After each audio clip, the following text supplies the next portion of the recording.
یہ دعا کثرت سے ہر نماز کے بعد بھی ہونی چاہیے۔ رجب آتے ہی میرے عزیزوں یہ عبادتوں کا موسم شروع ہو چکا ہے، اور سب جانتے ہیں رجب کے بعد پھر ہمارے ہاں مسلسل ایسی شب بیداریاں اور عبادت کے موسم نظر آنے لگتے ہیں۔ پھر شعبان بھی، اس میں رجب میں بڑی رات آتی ہے شب معراج، اور اس کے بعد شعبان میں شب برات، پھر اسی طرح رمضان کا موسم بن جاتا ہے۔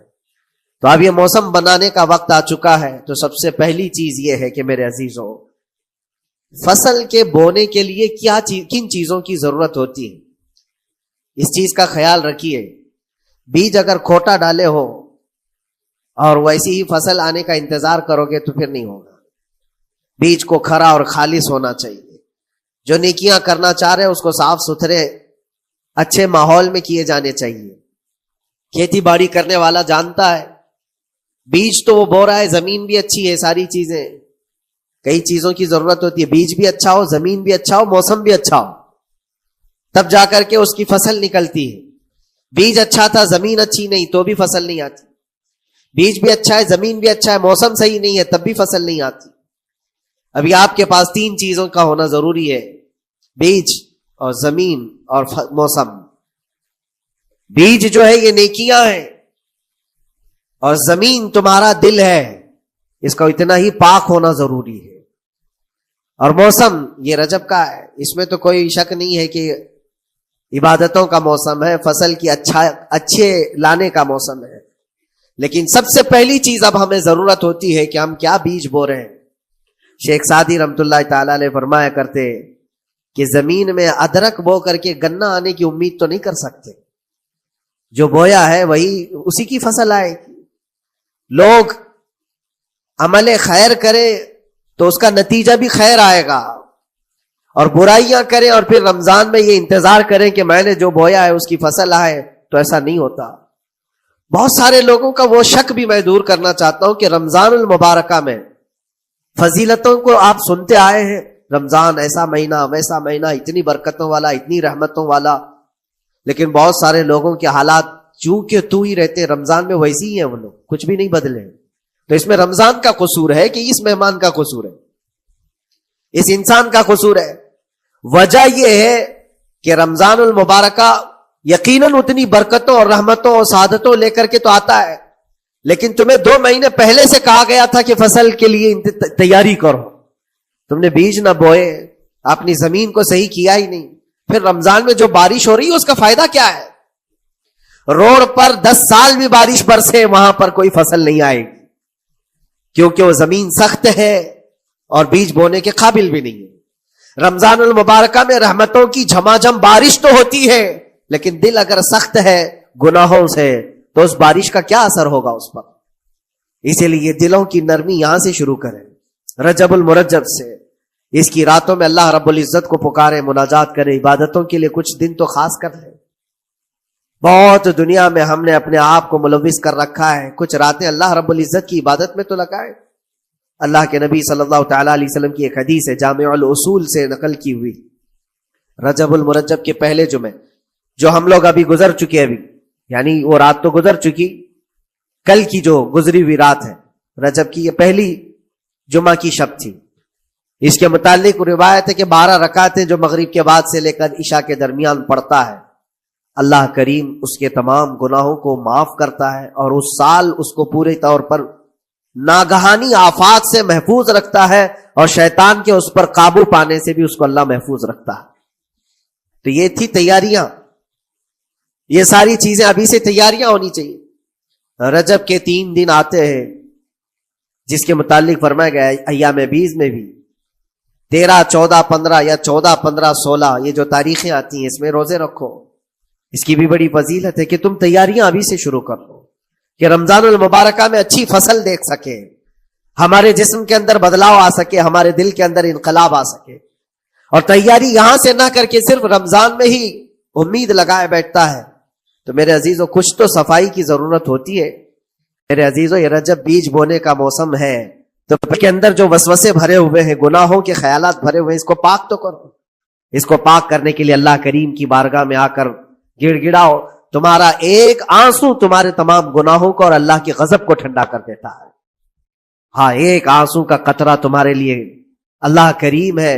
مولا علی کرم اللہ وجہہ الکریم رسول کریم صلی اللہ تعالیٰ علیہ وسلم کے ساتھ ایک مقام پر آرام فرما رہے تھے. حضور پاک صلی اللہ تعالیٰ علیہ وسلم نے عصر کی نماز ادا کی اور حضرت علی کو کہا بیٹھ جاؤ، اور ان کی گود میں اپنا سر مبارک رکھا. علی رضی اللہ تعالیٰ عنہ کے لیے حضور پاک صلی اللہ علیہ وسلم نے ڈوبے ہوئے سورج کی طرف اشارہ فرمایا اور کہا کہ جہاں تو ڈوبا ہے پلٹ آ.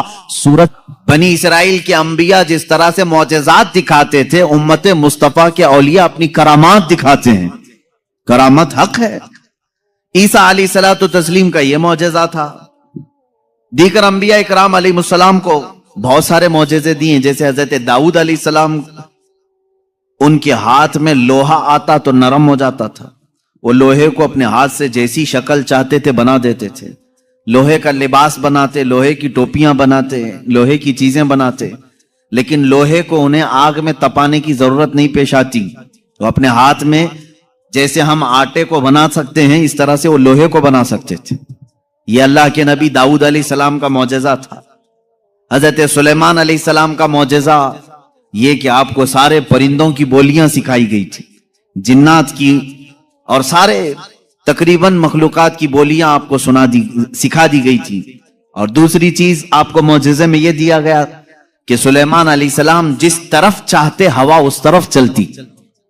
فسخرنا لہ الریح، اللہ فرما رہا ہے ہم نے ہوا کو ان کے لیے تابع بنا دیا تھا، ان کے مسخر کر دیا تھا. پھر اتنا ہی نہیں، آج سے تقریباً 4000 سال پہلے سلیمان علیہ السلام نے اپنے تخت کو ہوا میں اڑایا ہے. یہ ایروپلین کا زمانہ نہیں تھا، وہ ٹیکنالوجی کا دور نہیں تھا، لیکن سلیمان علیہ السلام کے حکم سے تخت ہوا میں اڑتا اور جس طرف آپ چاہتے اسی طرف آپ کو وہ سفر بھی کراتا. یہ آپ کا معجزہ تھا. جنات پر آپ کو حکومت دی گئی تھی. حضرت داؤد علیہ السلام، حضرت سلیمان علیہ السلام، حضرت موسیٰ علیہ السلام، حضرت عیسیٰ علیہ السلام، ان کے یہ مختصر معجزات میں نے آپ کے سامنے رکھی. تقریباً انبیاء اکرام علیہ السلام کو معجزے دیے گئے. حضرت صالح علیہ السلام کو ایک معجزہ اونٹنی کی شکل میں دیا گیا تھا، اس لیے کہ اس زمانے کے لوگ جس چیز کے قائل نہیں تھے اسی چیز کو معجزہ بنا کر کے بھیجا گیا ہے.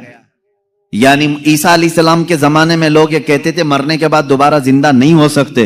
عیسیٰ علیہ السلام کو وہی معجزہ دے کر بھیجا اللہ نے، مردوں کو زندہ تم کر کے دکھاؤ.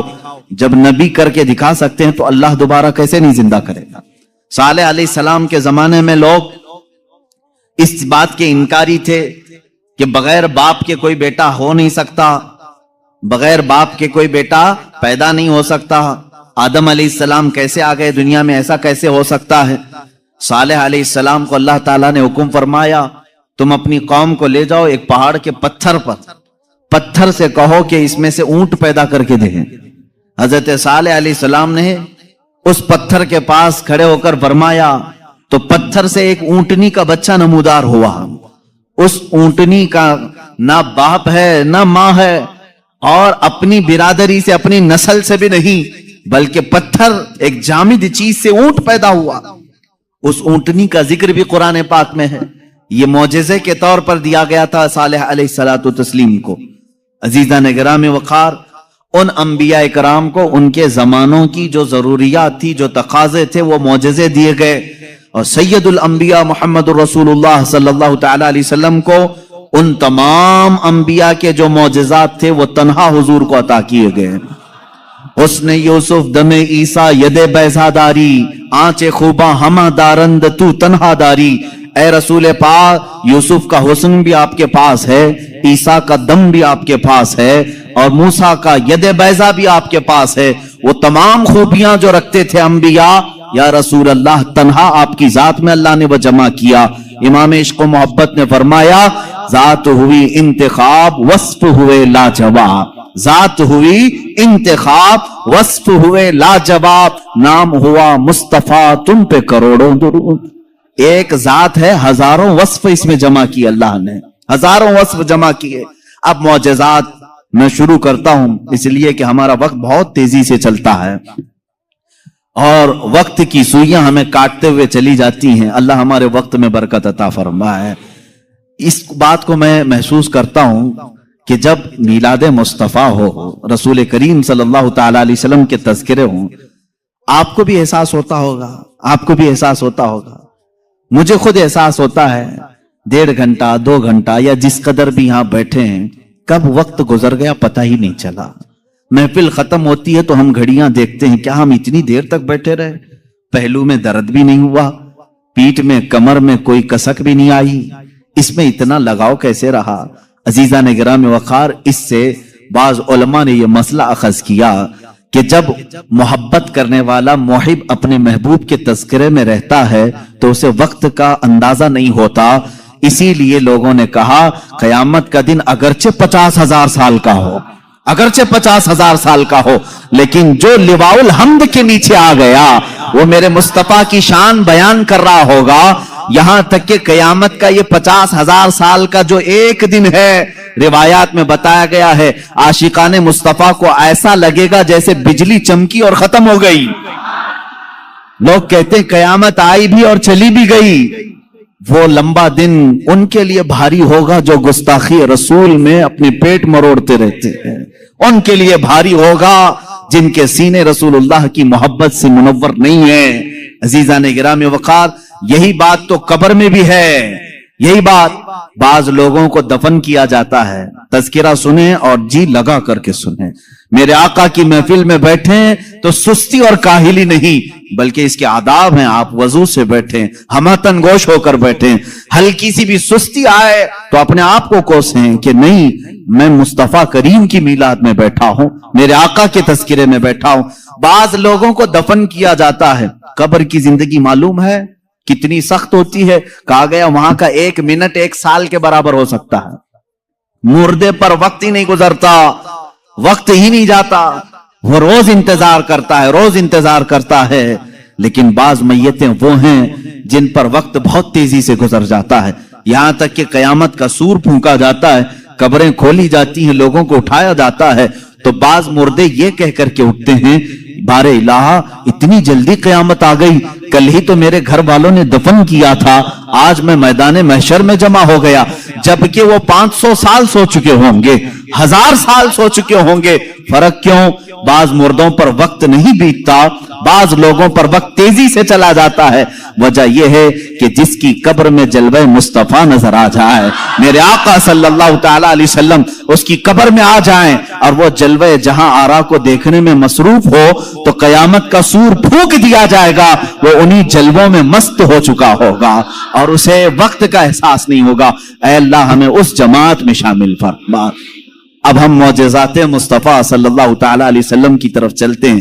اللہ کے نبی صلی اللہ تعالی علیہ وسلم کو میرے مولا نے جو معجزے دیے تھے وہ الگ الگ ہیں, حسی معجزے, معنوی معجزے.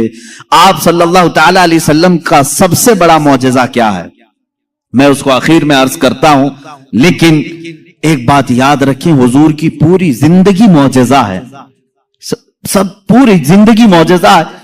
آپ کے جو بیانات ہیں وہ حدیثیں وہ معجزہ ہیں. حضور پاک صلی اللہ تعالی علیہ وسلم کا چلنا پھرنا اٹھنا بیٹھنا سب معجزے کی شکل میں ہے, اس لیے کہ اس طرح کی چیزیں عام آدمی کر نہیں سکتا. جو یہ دعویٰ کرے کہ میں حضور کے برابر ہو سکتا ہوں معاذ اللہ رب العالمین, اس کو آج ہمارا بیان ضرور سننا ہوگا. معجزات مصطفیٰ صلی اللہ تعالی, ایک ایک چیز حضور صلی اللہ تعالی علیہ وسلم کی زندگی پوری کائنات کو آج بھی چیلنج کر رہی ہے, عاجز کر کے رکھی ہے.